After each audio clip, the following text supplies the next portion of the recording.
Jai Hind viewers, you are once again welcome to another episode of Dialogues on MRO Digest Forums. Today we are privileged to have with us a guest speaker who has come from outside our forum on my request. And he is Major General Jagatbir Singh. He is an Armored Corps officer who has commanded uh, various armored formations and held very important staff appointments. And he and I served together, and I admire his style of writing, and in fact, he's an experienced military professional. He's proficient in administration, training, operations, HR management, strategic planning, and analysis. And as I mentioned, he is a prolific writer in defense and national security. So, welcome to our forum, Major General Jagatbir Singh. I'm going to be talking to him on the matters related to the main battle tank and take his views on that. So, General Jagatbir, the first question I may like you to, I request you to look at is that are tanks confronted with an existential threat from the new tools of war that are now easier to use, which we are now seeing in the war in Europe? Jai Hind, sir, and firstly, Jai Hind to all the viewers also. It's indeed an honor and privilege for me to be invited on such a illustrious platform as yours, sir. And I do recall serving under you, and I learned a lot from you when I served under you when you were DGIS. And I've always valued your professional guidance and blessings a lot, sir. I thank you for all that over the years. It's and today you've called me to discuss something I think that is close to both our hearts. You're an expert on as far as mechanized. The technical part of tanks is concerned, sir. You've served a lot. You've commanded a EME battalion, and you were there during the mobilization that took place of the armored division. You were there with the battalion that time, and you've also done a course abroad. So you are, very highly respected as far as your views on the tank are concerned, sir. So it's very nice of you to have asked me such a question, sir. So I'll just start off by saying one thing, that ever since first came into force, sir, that is in 1916, when we first saw the tank on the battlefield of Somme, when it came about to, get over the trench warfare and the stalemate that time, there are two things that have stood out as far as tanks in particular are concerned, sir. Firstly, as you've got more experience in that than me, is that it's a equipment or weapon platform that is very hard to build, sir. Very hard to configure, very hard to build. And it is, at the same time, once it's built, it's difficult to man and operate. Driving, firing on the move, maintaining it, communications, all this takes a certain amount of skill set. And that skill set comes from years and years of training and living with the equipment and handling the equipment in different situations. And this changes from terrain to terrain and from weather to, different seasons. There are challenges in maintaining this equipment. There are challenges in producing this equipment, and there are challenges in effectively using this equipment on the battlefield. And now what has been exposed is the third element, which you've talked about, is the tank vulnerable, sir? And how deep depth is the vulnerability of this weapon platform that we are seeing? And let me just tell you, sir, ever since the tank came into existence, all the weapons have been designed to counter the tank, sir. I don't think there's any weapon system that is there which has attracted so many weapons which have been designed to alter it. whether it's designed to alter it as far as mobility goes by building obstacle system, whether it's designed to alter it by far as putting landmines goes, whether it's designed to alter it by far as, which we saw earlier, the 80 GMs that came in, which they said was a cheap method of destroying the tank. And then it graduated to, the later stages when you saw the attack hepters, and then they said tanks would be destroyed from air. And at the same time, there have been changes as far as the ammunition goes, which is there to counter the tank. So, I mean, these changes have always been there. So the question remains that is the tank still the ultimate predator on the battlefield? And does it have this position which is unchallenged today, or is it being challenged? So what we are seeing is a host of writings in which people are talking about certain amplifying certain flaws in the tank design, particularly the Soviet tank design, which, because bulk of the writings which are coming out are the Western writings which are on this.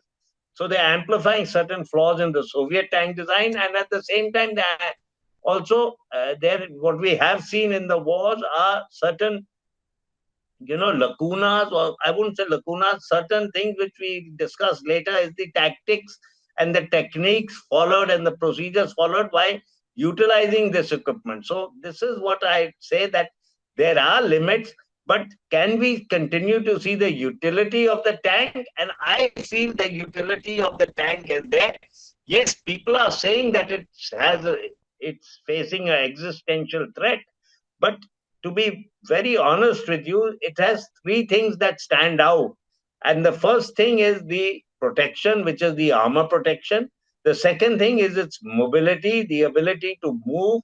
And the third thing is its firepower. Now, as long as these three things, and this is I call it the iron triangle. Now, sometimes something is stronger, sometimes something is weaker. So as long as these three things are there, because this tank remains the only weapon system which is able to hold ground, attack, and seize and retain ground. So, I mean, to that extent, yes. Now, ironically, the same countries which were saying that the tank is dead, the tank has lost its relevance, they're writing the obituary of the tank, they're saying the tank is obsolete.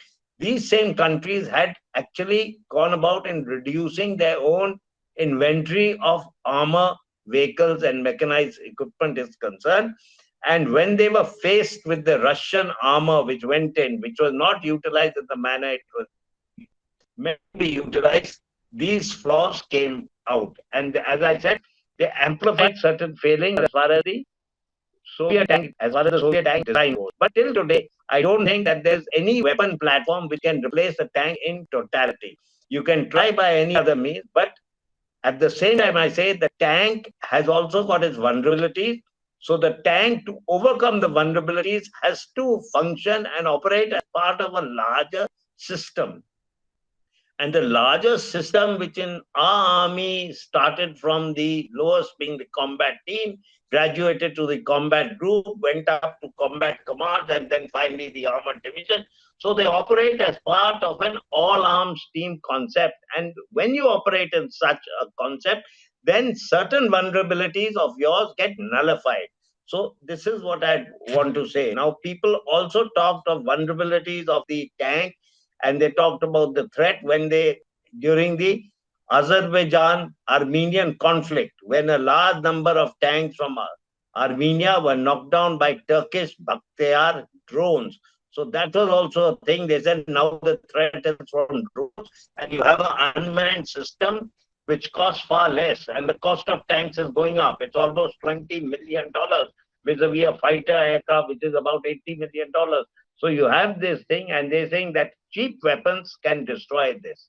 And in the Ukrainian conflict, these so-called cheaper weapons have come in the form of the Javelin, which came out in 1996, and the next generation of armored weapons, NLAW, which came out in 2009. So this is, as far as I feel, until you have some system that can replace the tank in totality, I don't think it is threatened to that degree. But yes, what it has to do is the tank has to adapt to being able to function in the complex modern battlefield that is unfolding in front of us.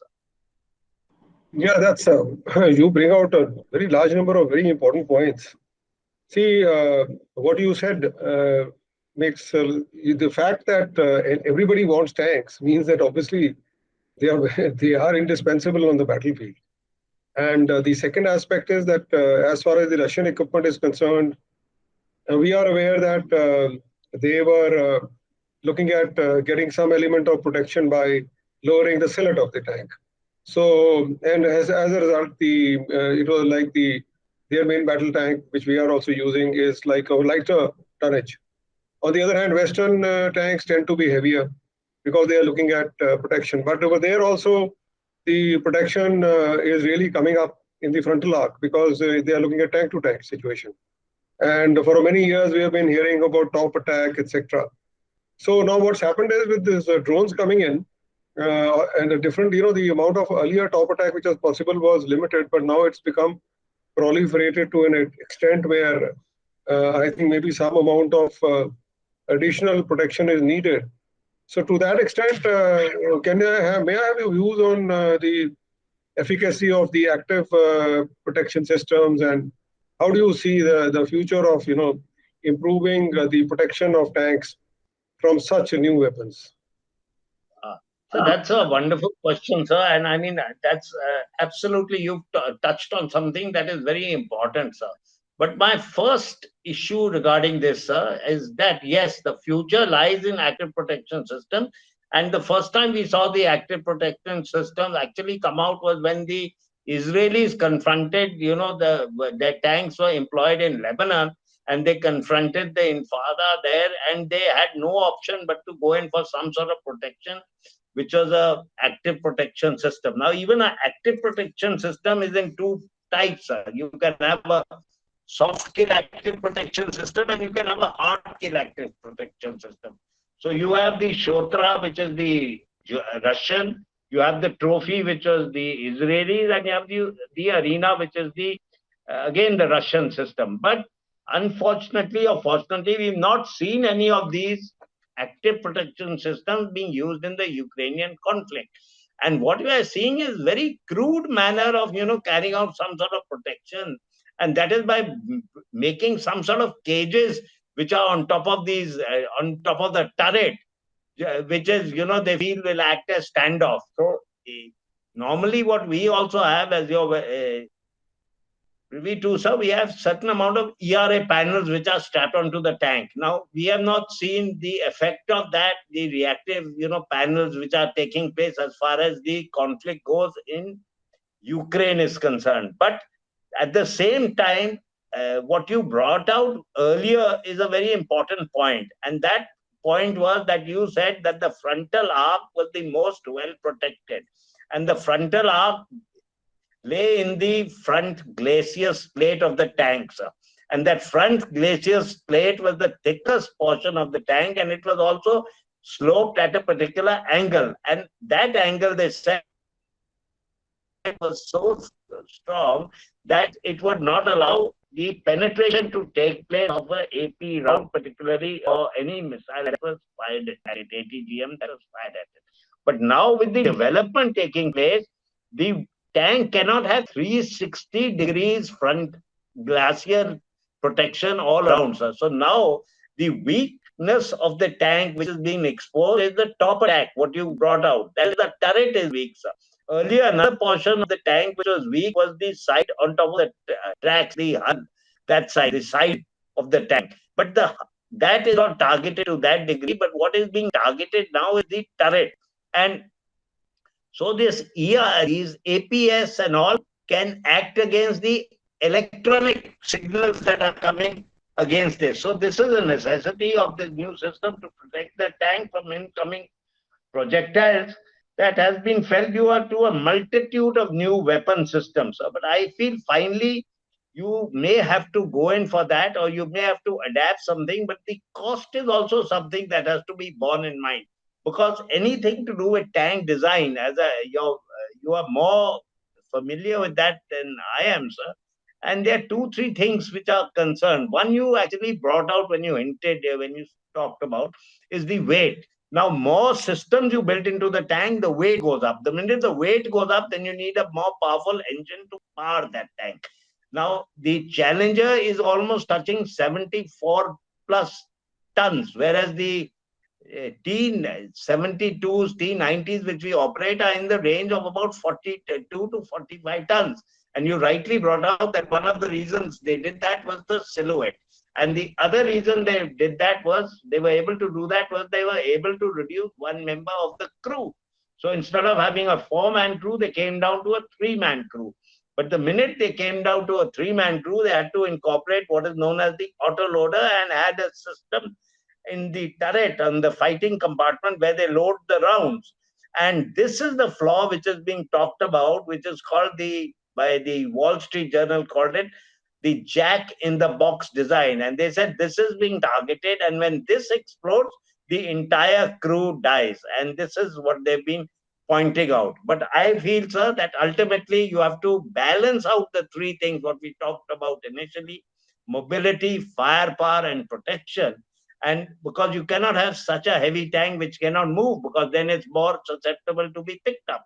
So these are things that have to be decided. But yes, the future is that you need more battlefield awareness, you need better electronic warfare capabilities, and you need better, and most importantly, you need much better reconnaissance capability. So if your ISR improves, then automatically certain threats get degraded, because then you're able to take on those threats before they're able to affect you. So I mean, that's why I talked earlier and I said that's a complete package that has to come in place, and that complete package can only come in place if you're all you operate in a combined arms sort of manner.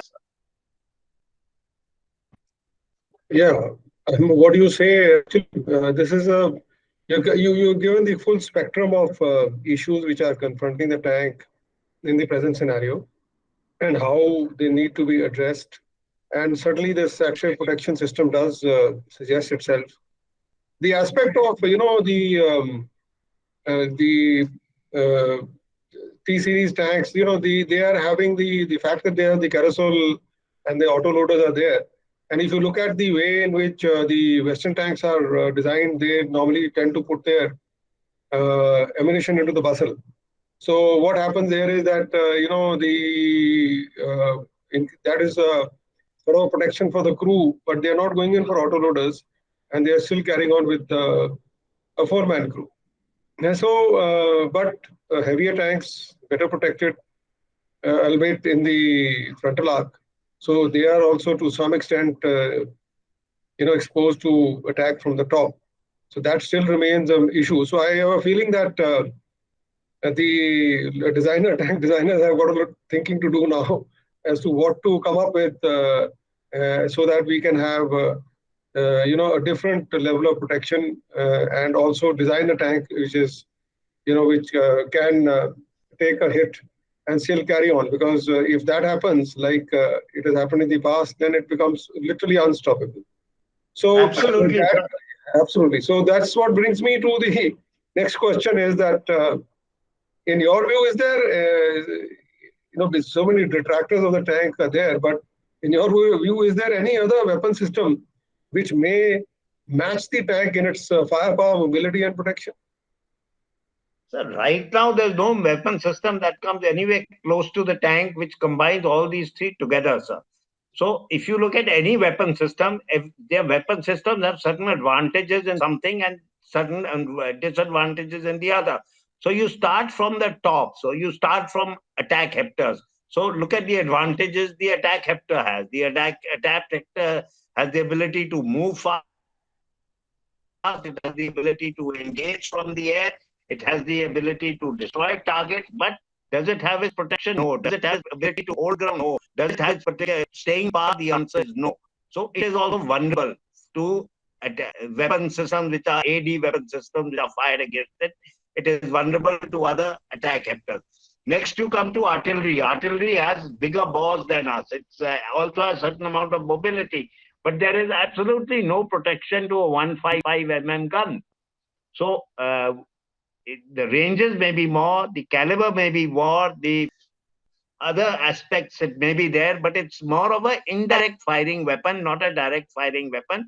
And they are more of a sword weapon. So, I mean, this is something that you have to think about. The next weapon that comes little close to a tank is the ICV. Now, the ICV is there, it moves much faster than a tank. It complements the tank in various manners. It carries greater amount of infantry who can sit inside it. But the protection of a ICV is far less.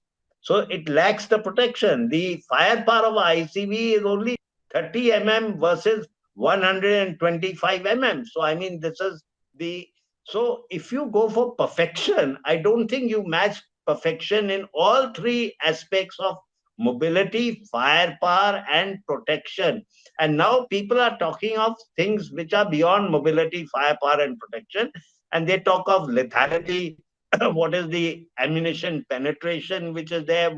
What is your survivability? How can you survive, which is comes out from the protection by better armor? Then you talk of agility, that is the ability to move much faster, and the survivor and supported. What is the method of supporting a tank in combat, which is extremely challenging itself. So since you've commanded 601 EME workshops, so in 65 operations, the one of the main reasons why the and armored div was so successful was because of the support rendered by 601 EME battalion and its CEO at that time, I think Lieutenant Colonel H.S. Banga, who was able to get tanks on road at a far greater pace than they were, being inflicted on various AM kills and other things. And he was able to ensure that the fleet was able to you were able to generate much faster rates of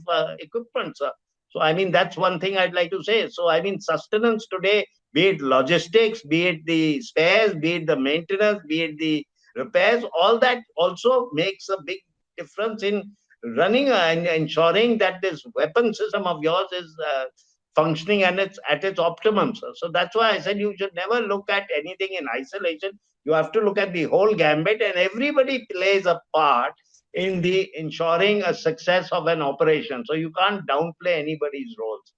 That's what I'd like to say. Yeah, that's absolutely right. It's a complete set of people who come together to make sure that the tank, wins.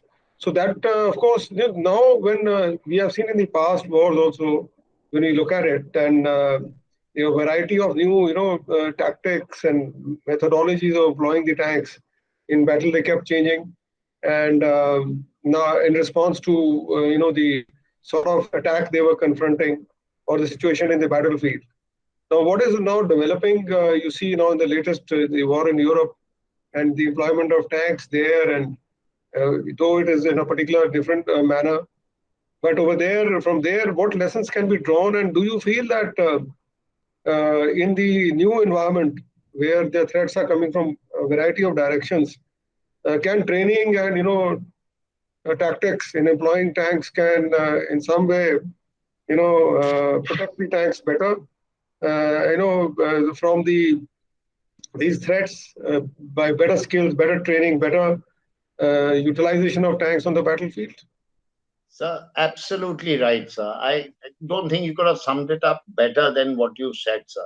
And now to get back into a little bit of history, sir, the last time we saw actual movement of tanks in this area in a large degree was actually from the opposite direction. That was from the west coming into the east when the Germans launched their offensive Barbarossa in 1941, when they crossed this very piece of land, sir. And at that time, the people who had written about the armor tactics and had written about, who had provided thought to everything, was actually two people who were the Britishers, Little Heart and Fuller. And their writings and thoughts were picked up by none other than a Russian called Tukhachevsky and Germans in the form of Guderian and Rommel. So they started implementing these thought processes. And the Russians at that time, even post the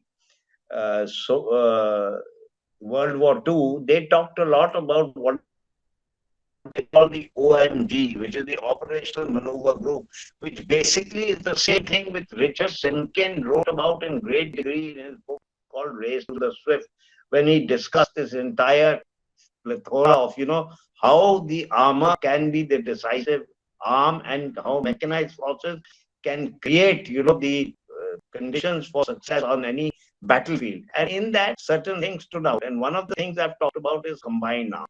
And the other thing, what we've always been taught is, the correct distances between tanks. How do you move? What are your frontages?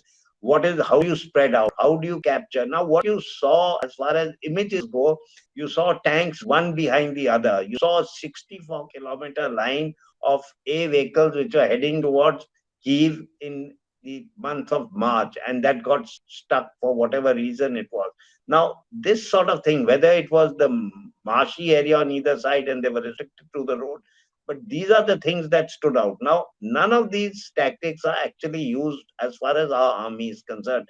But as far as our forces are concerned, we also fight in three different types of terrain. I mean, now you can say four different types of terrain.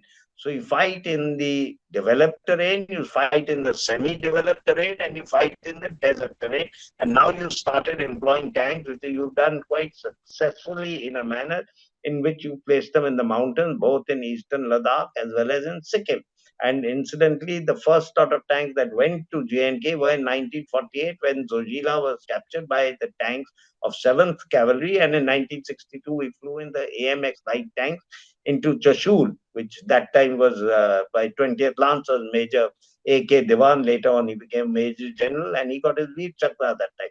So you had these instances which have taken place as far as we are concerned. Now, what actually stands out as far as I feel during this conflict is that gradually you've seen greater amount of development taking place as far as the region goes. So you won't have these vast empty spaces where you can maneuver in the manner you wish to.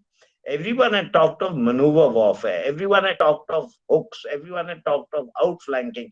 But what we are witnessing in the Ukrainian conflict is more of attritional warfare. What you're seeing in Bakhmut is actually almost takes you back to the trench warfare of World War One, where these two sides have been engaged just to capture a small, big, about 10,000 strong small town for the last 3 months. So, I mean, and where do you see the armor which is being moved over there? So, you've not seen very great offensive use of armor in the sense that we are taught to use armor. As far as our context is concerned, as far as the Indian context is concerned, uh, we have had certain amount of successes in 65 and which we had in as far as the armored division was concerned in Shakkargarh. You also blunted the enemy which tried to come into Khemkaran at that time. But in 1971, we used armor in a very innovative manner in Pakistan that time and when the liberation of Bangladesh took place. And what we did was that time when we realized that we had certain, restrictions of our armor moving along the tracks because they were getting bogged down. So they mixed up the units and they had a mixture of PT-76 and T-55. So one was doing the outflanking, the other was providing the firepower and breaking through the crust. So I mean, this is something that was done over there. So tactics have to be changed continuously to adapt to the situation that you're confronting. But back to what I was saying is the challenges what are actually coming out now is the greatest challenge is going to be felt is fighting in these built up areas. Sir. And for that you have to adapt your tactics to a great, great degree. And fighting in built up areas, moving through built up areas, as far as we are concerned, there's a proliferation of built-up areas. Villages have come up, pakka houses have come up. There's, bigger places, gaps are reduced. So, and there are obstacle system in between. So, these are things that are going to come out. So, tactics have to be there. You've unfortunately not seen the tactics in a manner that we have been taught. And everybody talks of, 500 meters distance, tank to tank by day. That was not visible in itself, sir. And also back to what I keep saying, you never saw a combined armed movement of any sort of mechanized forces which were taking place. But I suppose we have not been exposed to much Russian writing as yet. Bulk of what we are seeing is from the perspective of the Western press, who were actually decrying the tank and now are running around to try to provide more armor to Ukraine. So lessons will emerge gradually, and you'll get to know much more. So this is what I'd like to say on this. Yeah, very nice. No, the thing is, now being with your rich experience, being a cavalry officer, and we had the Armored Corps Day in this month just now. So wish all our Armored Corps people a very happy Armored Corps Day. Slightly belated though. And so from your level as a general officer who has had so much of rich experience, though you have touched it in bits and pieces throughout our discussion today, what do you feel? What are your views on employing tanks in the new battlefield with its new array of anti-tank weapons? Some overarching view you could give?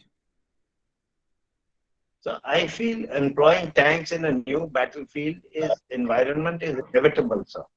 You cannot say my tanks will only fight in the desert. Today, the tanks have to adapt to the challenges you're facing. And if your challenge is in the mountains, and if the tanks can make a difference in the mountains, then you have to be able to employ and modify your tactics to take on the challenges of facing the enemy armor in the mountains or facing the enemy troops in the mountain, whether it's by being there and providing certain amount of deterrence, or whether it's there to provide certain amount of offensive capability or to improve your defensive capability. At the same time, yes, what I did touch upon, and I'd say it again, is that what has come about is that there are difficulties in functioning in the urban environment. Now, in the urban environment, the challenges also come about in the manner in which you're operating, how you want to operate.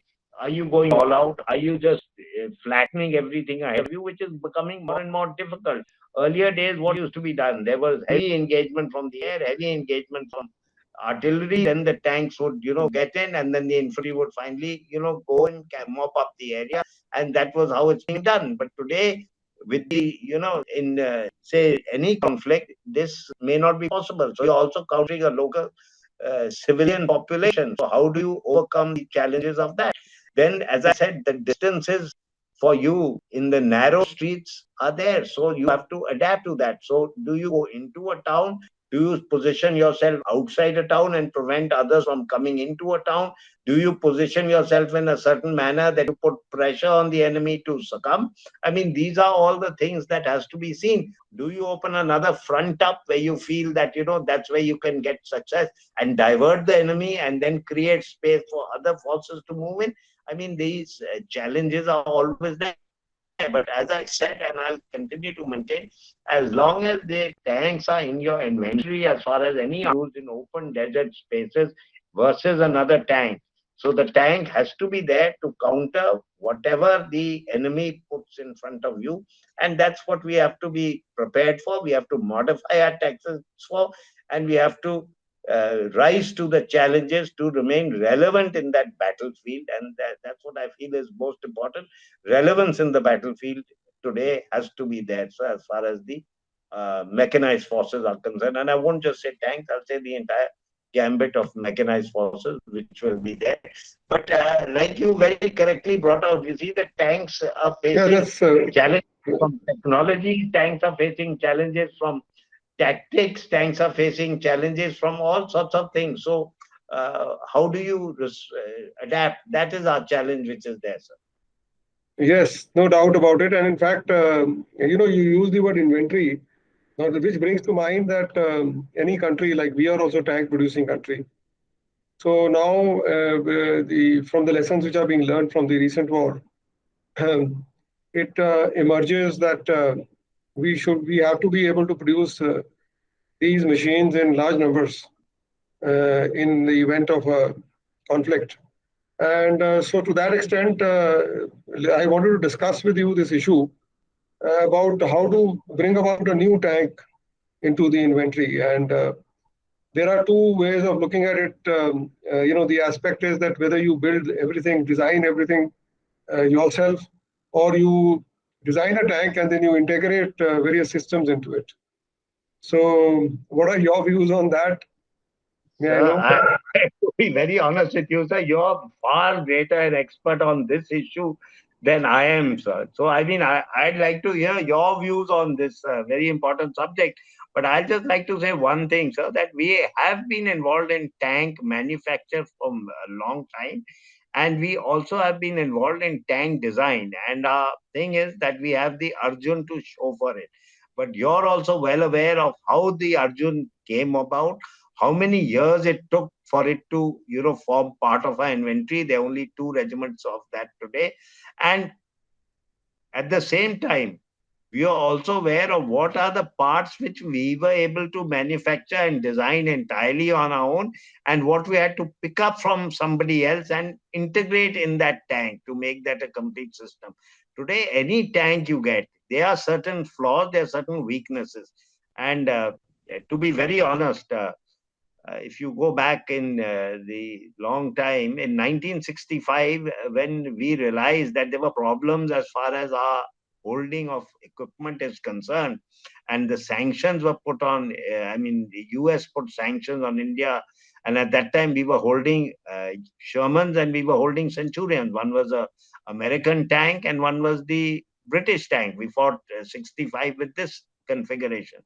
And at that time, the commander of one armored brigade, who later on became a lieutenant general, was told to go to Russia and to see the tank, which actually not Russia, because Russia felt that they'd be placed under sanction. I mean, they were not willing to do it directly. They sent them to Czechoslovakia. And the T-54 was shown to them in Czechoslovakia. So while that was the best tank at that time, the team that went there and saw the T-54 also realized that the tank itself had certain amount of flaws in it. And the flaw in it was that while the mobility part was good, while the protection part was better, the gunnery part was not that good. So you are also well aware of what happened when they came back, how the upgunning of the T-55 took place, and ultimately we had the tank with the Vijayant gun, the L7A1, which was the 105 mm gun, fitted on the T-55, which was, in my view, a very successful project in India. So the upgunning was a very successful project in India. The production of the Arjun has been successful to a degree, but the Arjun has had its issues which are there, which are some are in the open domain, some are not in the open domain. But what I'd like to say is, which is known to everybody, is the engine of the Arjun comes from Germany, the suspension system comes from somewhere else, the sight comes from somewhere else, and the main gun of the Arjun is a 120 mm rifled gun, which is not, we were on to, if you want to go for standardized, what you're talking about, then we could have thought of going for a 125 mm smooth bore gun. But I think, sir, I'd like to hear your views on this, since you have far more knowledge in this field than anybody has, sir, because tank design is a very, very difficult thing, sir, to balance all three together, sir. Yeah, no doubt about it. You see, the main issue here is that the two aspects, the gun, as you pointed out, and the engine, but they have to be as you're well aware, as you yourself mentioned, in a small space, you have to produce a large amount of power. And when you look at the way I look at it is that when you go in for designing a tank, a light tank, or maybe a whichever medium tank, but the nowadays, I personally feel that we have to look at our own industrial base, and we have to see if needed in a conflict whether we can produce these tanks in numbers. Now, to that extent, it becomes important that we do the design ourselves. That is, we design the hull, and I suggest that we are pretty adept at the torsion bar suspension system, which is which is a pretty good suspension system. So we could go for that. That can be done in house, I feel. But when maybe elements of the transmission, maybe some elements of that, and a large amount of the electronics can also be handled by us. Then when it comes to the aspect of putting it all together, I feel that maybe integrating a tank with keeping your own industrial base in mind so that you can produce them in numbers later. And we can bring in components, assemblies from various sources. They need not be from India, it doesn't matter. You see, you are aware that the Sherman, which we ourselves have also used, during the Second World War had 4 different engines fitted in it. So that's the thing. The main Achilles heel of a tank becomes the engine and then the gun. Because what happens is unlike artillery where the gun has to fire a large number of rounds, even in a tank-to-tank battle, so the gun may last for some time. But the engine is the one which will become. So now we must be able to design a tank where we can have a large number of options of engines which can be fitted. And keeping our industrial base in mind, the design should be such that other industries which are into heavy industry, can produce them in numbers when needed. And once we have integrated our own design, you yourself said we upgunned. In fact, that's a big feather in the cap of the core of electronics and mechanical engineers from which I come, that we upgunned it in-house over here in our army base workshops, and it was a big success. The T-54, T-55, as you mentioned. So that capability exists. So we can upgun a tank, we can retrofit a new engine in it. I myself worked on a project as a youngster when we fitted the T-72 engine into the Vijayant, and it worked. It did reasonably well in the sense that it ran thousands of kilometers. So I feel integrate and then keep your options open and be ready to produce them in numbers. That should be also design consideration when we go in for a tank in the present day context, because if the sources of supply of various things get choked off, at least you should be, if you are integrated yourself, then you can you look at options. So I would end by saying integrator is king. Absolutely, sir. And as you very rightly brought out, ultimately Ukraine has proved that, sir. Today, Ukraine is running short of ammunition. They were more dependent on Soviet type of weapons and Soviet type of ammunition. Today, they are getting ammunition from Pakistan. I mean, 1 minute Pakistan is trying to, say that we are moving towards Russia. Second time, they're providing ammunition to Ukraine. So, I mean, they've already been adept at playing both sides. But this is where it is. So, ultimately, people can squeeze you. So, you have to have your own industrial base. It has to be strong. And we have been, assembling tanks to a large degree in India over the years. So, I mean, we have that capability. We have designed, the CVRD is there as far as tank design goes. You very rightly brought out the role army-based workshops have played. And army-based workshops, apart from upgunning the tank, they've also, these T-72s came in the early 80s, and they're still running 43 years down the line. And to a large measure, it's owed to the, maintenance and the repairs and the things that have been carried out by over the years. I mean, the base overalls that have been done have contributed to extending the life of this equipment. So one side, you have to produce the tanks in a large number. You have to have that ability to ramp up your production when required. And at the same time, you have to have the ability to also maintain and sustain that equipment. And that's what I talked about earlier. So it's a thing of both. And rightly saying, sir, it has to be with the in-house. Future lies in ensuring that we are able to do this in-house. Excellent. Actually, earlier I've been quite enjoying reading your articles, as I mentioned in the beginning, and it's been a wonderful conversation with you. And maybe we will have another one, sometime in the future. But I would now like to thank you once again, Jagatbir, for coming here with us and talking and telling us so many seminal things, I would say, are there in your talk. And we look forward to more articles which are analyzing the aspects of tanks, and I look forward to reading them. With that, viewers, we come to an end to this another episode of MRO Digest Forums Dialogues, and we look forward to seeing you again in our future episodes. Jai Hind. Thank you very much, sir, for calling me to your show, sir. Thank you, viewers, and Jai Hind, and wish you all the best, sir. Thank you, sir. Jai Hind.